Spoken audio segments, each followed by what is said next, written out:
Hello बच्चों, उम्मीद है पढ़ाई अच्छी चल रही होगी आपकी।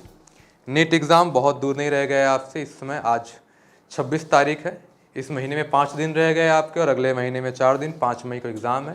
9 डेज़ रह गए हैं। तैयारी बिल्कुल ज़ोर शोर से कीजिए, चीज़ों को अच्छे से समझिए, जो कॉन्सेप्ट है उसको पढ़िए, ठीक है।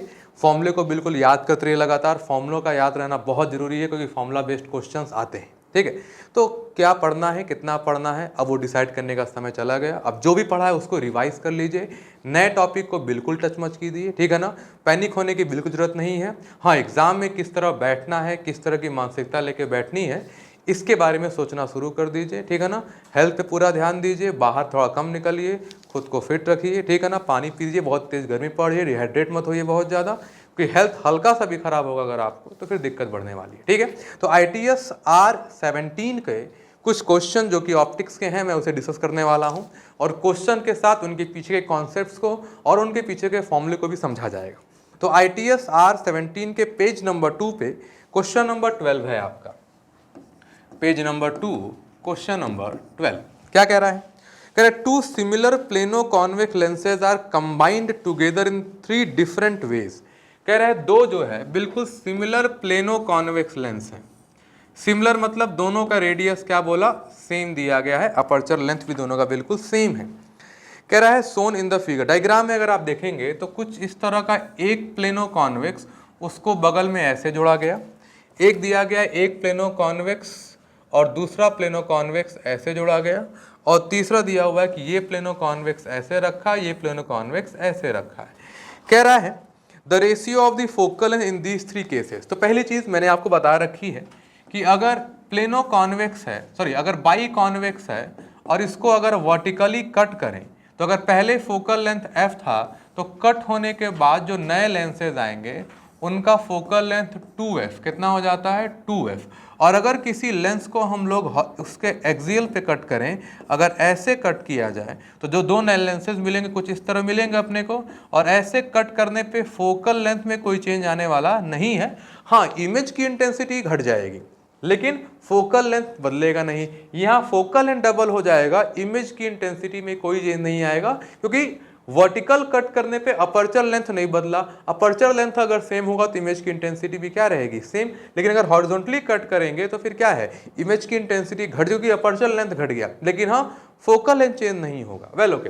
तो वर्टिकल कट करने फोकल लेंथ क्या होता है, डबल डबल हो जाता है।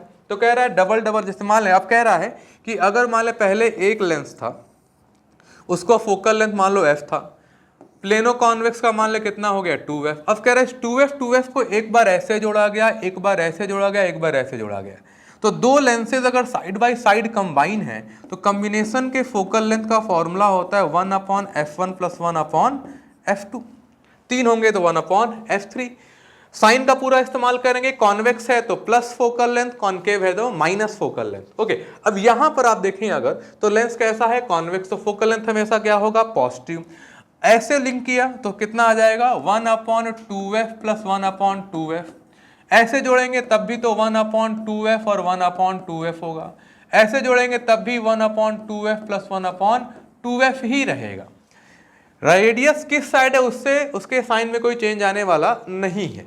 आप कॉन्वेक्स लेंस को कट करने के बाद ऐसे रखें या ऐसे रखें, उसका फोकल लेंथ पॉजिटिव ही रहेगा, नेगेटिव नहीं हो जाएगा, क्योंकि यही एक छोटा सा मिसकंसेप्शन इस क्वेश्चन में हो सकता है। तो सबका फोकल लेंथ पॉजिटिव होगा और सबको जोड़ेंगे तो एक ही चीज जोड़ा जा रहा है, तो इनका रेशियो क्या आएगा, सेम, मतलब सब के सब एक ही है, तो रेशियो आ जाएगा 1:1:1। ऑप्शन नंबर 2 करेक्ट है। तो इस क्वेश्चन का ऑप्शन नंबर 2 करेक्ट हो गया। क्लियर अपने को, क्योंकि उसका वैल्यू दिया है 1:1:1।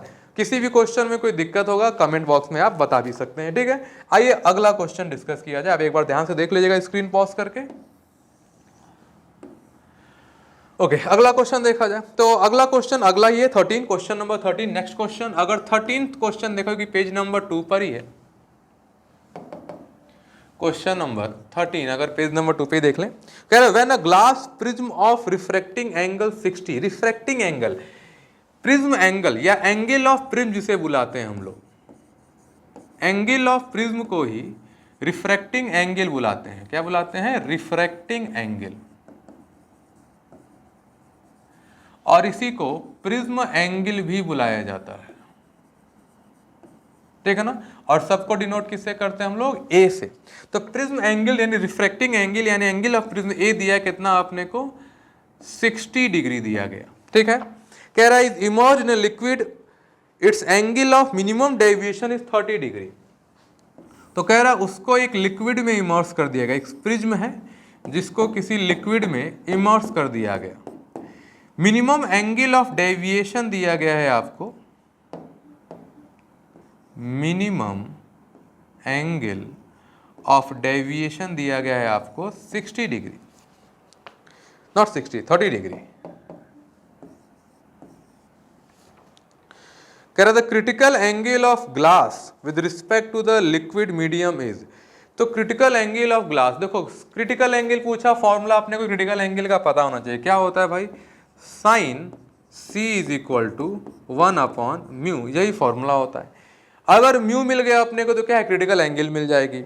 अब यहाँ कह रहा है is angle of minimum deviation is 30 degree, the critical angle of glass with respect to the liquid medium is. तो ए दिया गया अपने को, मिनिमम डेविएशन के लिए म्यू का फॉर्मूला होता है sine delta minimum plus A/2 upon sine A/2। ये भी नोट्स में है आपके। तो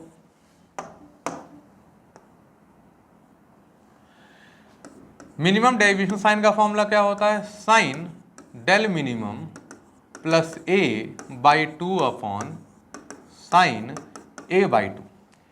तो म्यू इज इक्वल टू हो जाएगा साइन डेल मिनिमम कितना दिया अपने को 30 डिग्री और प्लस ए कितना दिया 60 अपॉन 2 बाई साइन ए की वैल्यू कितनी दी है 60/2।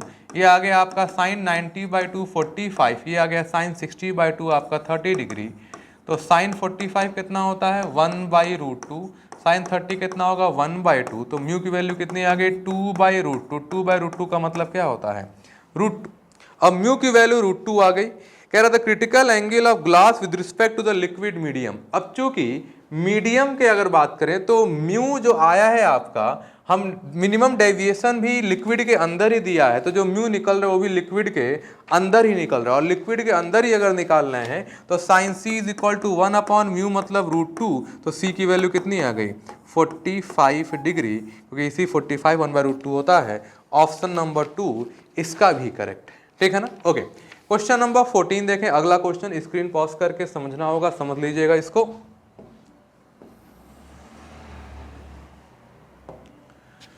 ओके, क्वेश्चन नंबर 14 अगर देखें, कह रहा है in a double slit experiment when light of wavelength 400 nanometre was used. तो वेवलेंथ दिया गया अपने को 400 नैनोमीटर, जिसे लिखा जा सकता है 400 इंटू 10⁻⁻9 मीटर, या इसको लिख सकते हैं 4 into 10⁻⁻7 metre. The angular width of first minima found on a screen placed 1 metre away. तो कैपिटल डी दिया गया आपने को 1 मीटर, और angular fringe width of first minima दिया गया, थीटा ऑफ फर्स्ट मिनिमा दिया गया अपने को 0.2 डिग्री। कह रहा है what will be the angular width of first minima if the entire experimental apparatus is immersed in water. Okay, देखिए तो Young's double slit experiment perform किया गया हवा में। हवा में जब परफॉर्म करेंगे तो एंगुलर फ्रिंज विड्थ का फॉर्मूला होता है लैम्डा बाई स्मॉल डी, और हवा में है तो एयर लैम्डा का होगा, क्योंकि स्मॉल डी जो है वो हवा हो या पानी हो मीडियम उसे डिपेंड नहीं करता। लेकिन जब इसी को मीडियम में सॉल्व किया जाएगा तो लैम्डा बदल जाता है मीडियम के बदलने पे। अब दोनों को अगर डिवाइड कर दे तो थीटा अपॉन थीटा मीडियम, जो कि थीटा एयर है, क्या मिलेगा lambda air by lambda medium, और ये होता है म्यू। ये म्यू का, क्योंकि म्यू का फॉर्मूला मैंने बताया है, अगर μ2 1 है तो μ2 अपॉन μ1 मिलेगा, जहाँ पे अपने को लैम्डा 1 बाई लैम्डा 2 मिलेगा। क्लियर अपने को। तो यहाँ से थीटा m इक्वल टू आ जाएगा theta air by mu. Air में कितना है 0.2, और म्यू कितना दिया है 4/3, 4/3 ऊपर मल्टीप्लाई होगा, थीटा m कितना आ गया 0.6/4। अगर इसको सॉल्व करें तो ये लिखा है 0.3/2 मतलब 0.15। ऑप्शन नंबर 3 करेक्ट हो गया, ठीक है ना। तो ये फॉर्मूला डायरेक्टली आपके नोट में है, मैंने लिखवाया है। तो ये फॉर्मूला डायरेक्टली अगर आप याद रखेंगे तुरंत आंसर आ जाएगा, अदरवाइज मैंने उसके पीछे का बेसिक कॉन्सेप्ट मैंने बता दिया कि फॉर्मूला कैसे आता है। अगर तरीका पता हो कि कैसे आता है तो फॉर्मूला भूलने का चांस बहुत क्या है, कम हो जाएगा। तो ये फॉर्मूला याद रखेंगे, तुरंत आंसर आ जाएगा। ठीक है, ऑप्शन नंबर सी 0.15 डिग्री। अगर ऑप्शन में इसी को रेडियन में कन्वर्ट करके लिखने को बोलता तो पाई अपॉन 180 से क्या कर दे, मल्टीप्लाई कर दे, तो रेडियन में भी आंसर आ जाता। ओके, और देखिए इसमें कोई क्वेश्चन, तो ऑप्टिक्स केस में यही 4 क्वेश्चन देखने को मिले। इसके अलावा और भी कोई दिक्कत, अगर कोई क्वेश्चन मुझसे मिस हो जाए, आपको दिख जाए, तो आप उसे कमेंट बॉक्स में बता देंगे, उसे मैं डिस्कस कर दूंगा। ठीक है ना।